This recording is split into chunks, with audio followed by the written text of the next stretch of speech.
and digital lives meet. Okay, so let me just show you from a closer distance what I've done so far.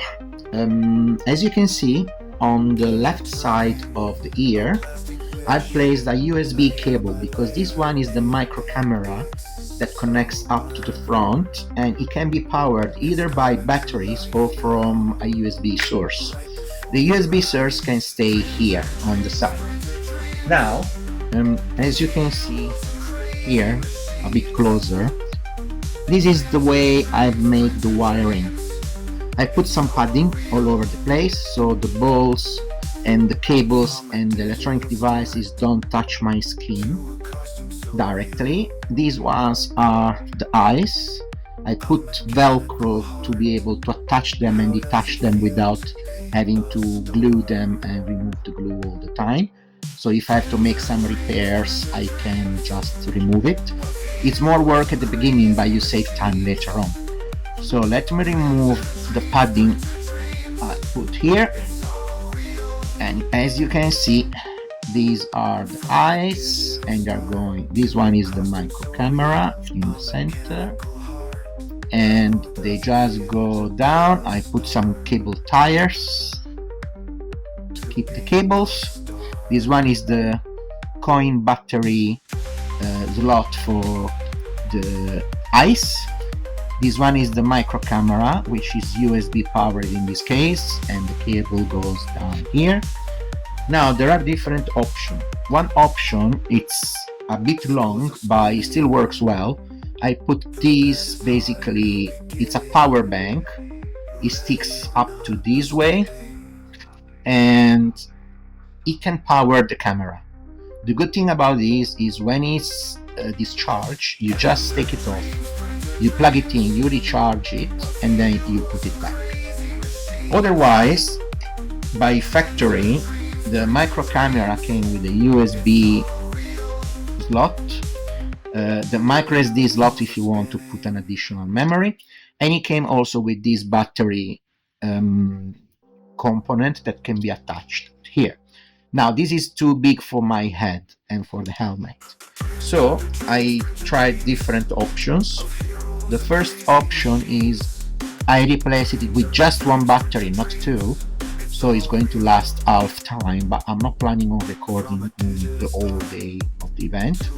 So I made a modification with the solderer, and this thing can still go onto the side in the place of the power bank, and this one is the battery. These batteries are 18650. They can be recharged and they're used for a lot of power banks. So basically you can buy the battery and then you can buy the case, or you can buy the power bank as I showed you. The battery inside is still the same. The difference is that this one is 3.7 volts.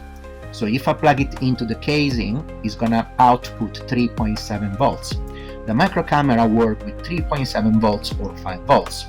On the other hand, if I use the power bank, which is basically containing one of these batteries, on the top of it there is also a small circuit board that is basically boosting the volts to 5. So you don't have 3.7, you have 5 volts. And as I said, it's much easier to recharge because you just plug it into the micro USB cable anywhere and you can charge it on the go. So it's up to you. This one is the wireless module. So it's another little board as well. You can buy all these online. And this one with the remote is basically allowing the eyes to go on and off. Right now I'm having a slight problem with the battery of the eyes, which I need to work on, which is here, because sometimes if it's not pressed properly it will not give enough voltage to the circuits to power on.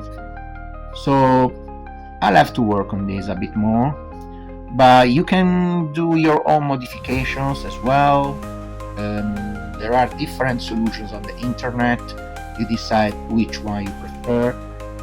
And here you can see from very close, I put Velcro, and I've also colored the eyes so it doesn't show as much as it will show in other videos that I've seen on the internet, but still it's not perfect. So if you want something really perfect, probably you have to glue the eyes. I will soon try a variant just with a white mesh and no lights, because the problem with those lights is that they are very nice to see, but if you put them on and you are outside at night, you can't see anything yourself. So it's a bit pointless, apart from a little bit of effect during the day. So let me show you also what you can print with a big format printer. This one is TPU. I'm still working on it. As you can see, it's completely raw, and I also cut it because despite I resized it the way I wanted, I found out that it's impossible to wear because the neck and the head don't go through. So at the moment I just cut it until I will find a solution how to join this, maybe with something here. I'm still learning the 3D software, but as you can see, this one can stand nicely. I also cut the neck for now because I'm just doing tests. Yeah, if you wanted just to see, this is the neck part. This one goes to the back and this one goes to the front, and then you attach everything this way. Now the helmet and the neck are not part of the same project. So this helmet is not the original Arkham Origins helmet, it is another project, but I liked it a lot. So what I will be doing, I will be printing both the original Arkham Knight helmet, and I will keep on working on this one, which I really like, but it will not fit properly around the head and the neck. So I will probably have to put a black garment under the neck area and the head just to make everything nice. Another advantage of having a big 3D printer is that, for example, you can print pieces like these all in one go. And this one looks really nice. So it's very important to resize everything that you need to wear on your body measurements, because sometimes you're lucky that your body structure is matching the one of the project. Sometimes, like me, it doesn't match. So you have to do a lot of work on the computer before you print out. The more you work on the computer, the less wastage of filament you're going to have. For example, this part, I only printed 2 of them. One was slightly bigger and this one is a bit smaller. And I still have to work on it, but I really like it a lot. This one, as I showed you, is being cut to size. It's very nice. There is also another part that is going on the top of the hand, but I cut it for now because the last time I wore this, I was not able to turn my wrist. So I will still find a solution to attach it, but it will be more flexible. It will not just be one piece as the original project. As I showed you, I'm trying to put as much technology as possible inside this now. Probably I will have to make some renounces on the way, but experimenting actually is the most funny part of it. I probably love this hobby more because of the experimentation than the result itself. Because if I have to be frank, considering the time spent on the computer, all the wastage, the tools, the materials, and the stuff that doesn't come up properly, it's not advisable to do it unless you have time and money. Some people make it a profitable business. Those people have spent a long time learning the skills and they master the art. So my advice is, if you are thinking about time and money, it's best to buy these things from professionals that can do it for you. It's gonna be faster, it's gonna be perfect, it's gonna be really top of the spot, and you're gonna really make a nice impression to every event you will be going. If you chose, like I did, the troubled path, you are going to have a lot of fun, but also a lot of frustrations. Frustration, meaning spending hours, days and months trying to do something and then probably have to throw it away and redo it again.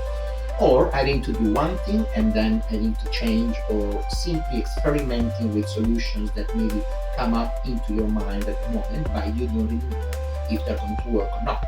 Because as much as a lot can be done on the 3D software, after you have to put everything together and wear it, only the practical choices are the most important.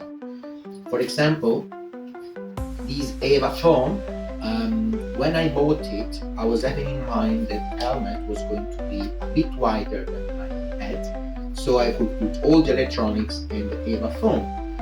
Sadly, now that I'm putting everything together and I'm making experimentations, this part doesn't fit as well as it was initially. So I'm not able to put this back part anymore. If I put it in, my head is going to be much more comfortable in the back, but I will not be able to see properly because the helmet will not keep in the position I want to be.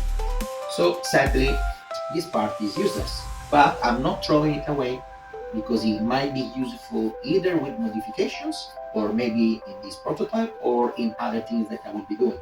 As long as I'm working on the same things, a lot of the stuff can be recycled. This is another experiment.